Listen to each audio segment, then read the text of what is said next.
Irashaimase. Hello and welcome to Fataris' Kitchen. I'm your host, Chef Fataris. It's time once again for Shoot 'em Up Saturday, and on the menu this Saturday we have Inferno 2, a self-described twin-stick action RPG. What kind of taste will it have? Let's get cooking and find out. From developer Radiant Games and publisher 2 Awesome, Inferno 2 is a title that originally released for mobile in 2014.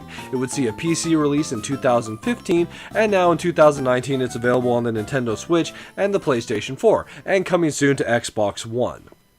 So the game describes itself as a twin-stick action RPG. I don't think that's 100% accurate. I would go more simply define it as a twin-stick shooter with some light RPG elements. Basically, you level up, and as you level up, you get these upgrade points.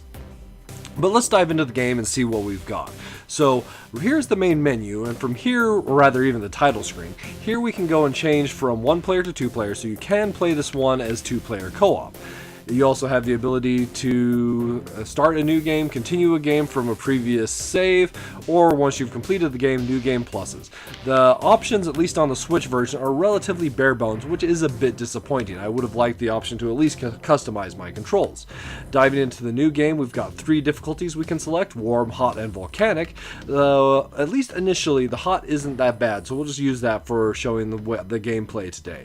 And then you've got these 5 slave slots that you can use. So we'll overwrite our second slave slot and go with that. Chapter 1, Exploration. So right off the bat, the controls are relatively... Oh, that's right, I forgot. First, you need to select a weapon. So there are 4 different weapons in the game: Spread, Vulcan, Swarm, and Reflex. And they're all kind of described here in their descriptions. For today's video, we'll start with the Swarm, but it is possible to unlock the additional weapons as we go. So control-wise, this game is your standard twin-stick shooter. You move with the left stick, and you control what direction you're aiming, and also when you press that direction you fire with your right stick. So as we move around, we'll come across these little info bubbles, which will tell us a little bit about the mechanics of the game or some sort of other bit of gameplay information that we need. So this one is telling us drones, extra firepower and protection, and then we have all these drones we can pick up. So initially we can equip 2 drones. If any more drones past that, we start banking them, which is displayed in the top left up there. So I've banked as many as over 80 of them. So if you happen to go and get hit, if the drone happens to get hit by a shot or an enemy, then you'll lose that drone, but it'll just be replaced by one of the ones you have in your stock. So you can keep on banking drones.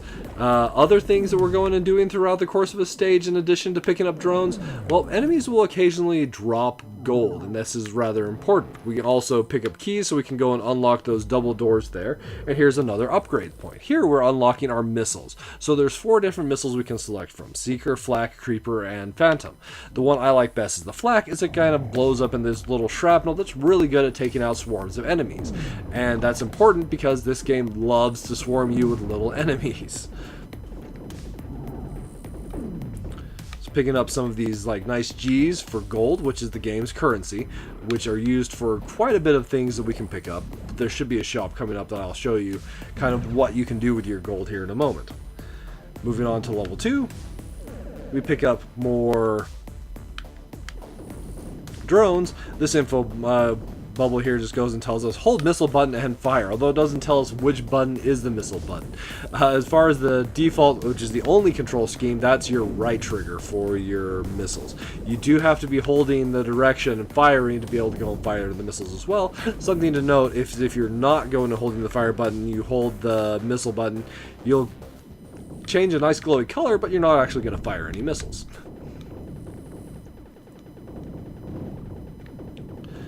And that's our basic gameplay. So the game boasts over 80 different levels, and throughout those levels we'll be fighting all these enemies and leveling up.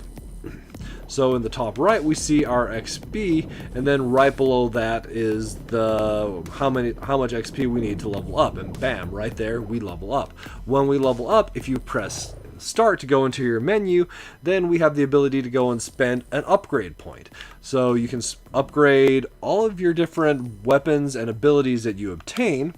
So for here, I could go and upgrade my swarm, we can go and upgrade the flak, or we've got these enhancements down here. So one time and one time only, you have the ability to go and trade 5 of your upgrade points for one enhancement. But you'll also come across enhancements throughout the course of your play as well. So you could go and become faster, you can increase your HP, or armor rather, you can increase the number of drones you have, or you can increase the number of missiles that you're carrying. Although that's kind of a default upgrade for all the missiles as well. We'll start off by upgrading the damage that our swarm does. Pick up a key, pick up more drones. So now we're up to a total stock of 10 drones. And then here's this double doors. We have to touch those to clear them once we have a key. A little bit of damage there as there are a lot of enemies swarmed. So initially we just are encountering these enemies that are just these like mindless balls that just work their way towards us coming from these spawners. And as they like come out of the spawners pretty quickly, we want to take out the spawners as fast as we can. But later on you'll get enemies that have more intelligent movement patterns or will be firing shots or missiles our way. So it does have some good variety to what we're encountering. Though the game does go and keep the same aesthetic, your basic simple grid with the blue pattern, and the enemies have various shades of neon. So we've got these orange-ish enemies right now.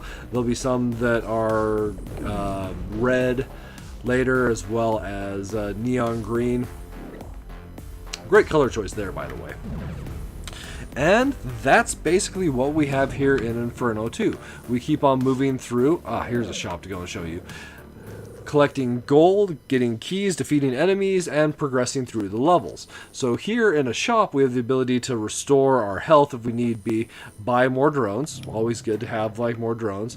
And if you have enough gold, you can go and buy additional keys and experience as well. Also, we can go and fill up the ammo on any of our missiles if we need to. And then once we have powers, we have the ability to switch between those powers as well. At this point, that's the only way that I'm aware of to switch between the various powers, is doing so at the shop. And interestingly enough, that action does cost you a little bit of gold.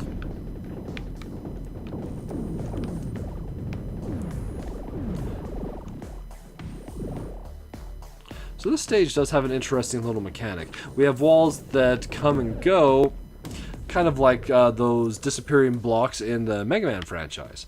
So for our second missile, let's grab the Phantom. The Phantom is an interesting one because it has the ability to pass through walls. It's often used mechanically further on in the game, as there'll be switches or enemies that you would want to go and defeat without actually coming into contact with them, or even like I said, hitting switches that happen to be on the other side of the wall. And if you have the Phantoms, you can have the ability to do that. Like this turret over there that's firing at us, if we switch to our Phantom, then we can go and shoot across the wall and deal or defeat them without ever having to endanger ourselves by coming into direct contact with them. So now we can come across a problem that I do have with the game.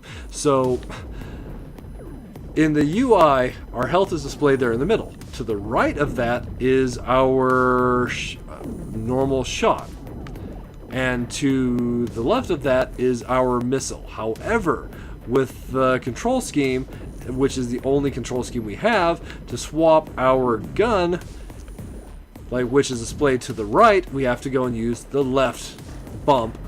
And to go and swap our missile, which is displayed to the left, we have to use our right bump.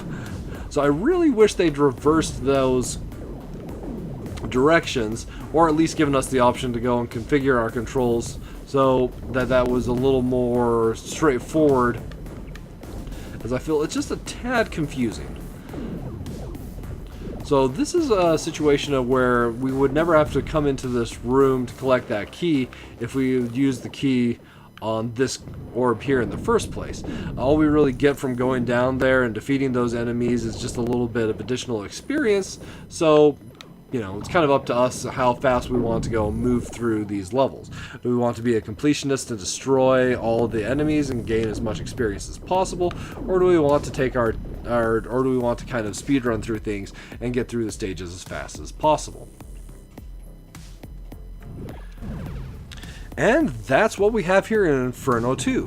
So this, as I mentioned, the game has over 80 plus levels. So like every single time I hit a shop, I'm just like, oh, let's go and buy more drones. So there's a fair bit of game here, even if a lot of it is a similar type of gameplay.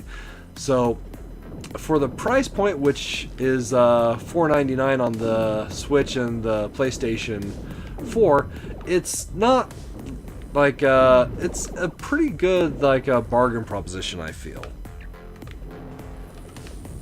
But I do have a few minus flavors to point out. So one minus flavor is I feel like the game itself starts off and kind of just generally continues to feel a little slow paced.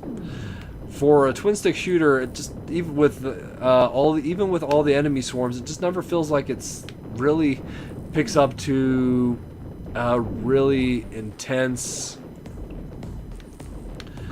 level of action, which just seems weird.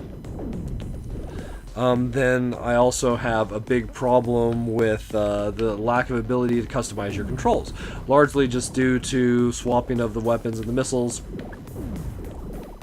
And that's just a gripe on my end, really. As far as the plus flavors are concerned, I do like, although I don't necessarily agree with the game calling itself an action RPG, I do like titles where you can upgrade yourself and your abilities throughout the course of gameplay. So here's the first time we unlock the power: Overdrive, Electro, Repulsor, and Slow-Mo. Most of them are relatively straightforward. So the Overdrive gives us faster movement as well as faster weapon fire and more damage. Then we'll go ahead and take that.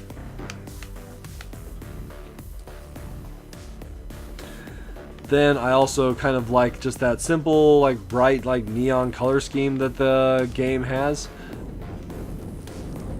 Especially some of the bright enemy colors that we end up encountering. Although, when you're playing in two-player co-op, the enemy color, or rather not the enemy color, the second player color is orange, so it kind of matches some of the enemies that you encounter as well. That's just something to go and keep in mind.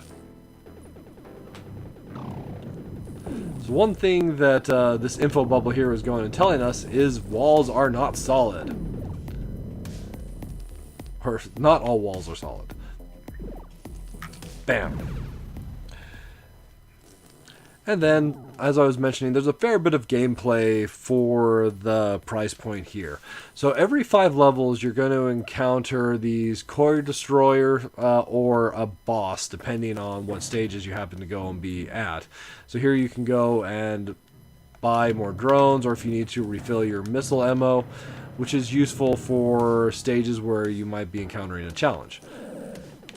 In these ones, though, we're just looking to take out a certain number of cores, and on this first one, you can see on the bottom there that there are 3 cores remaining. So that purple core right here, it's a core. We blow it up. There are several smaller enemies that spawn from it, although I blew it up with the flak, so we didn't actually get to see those smaller enemies. Here, I'll try and actually bait them out from this one.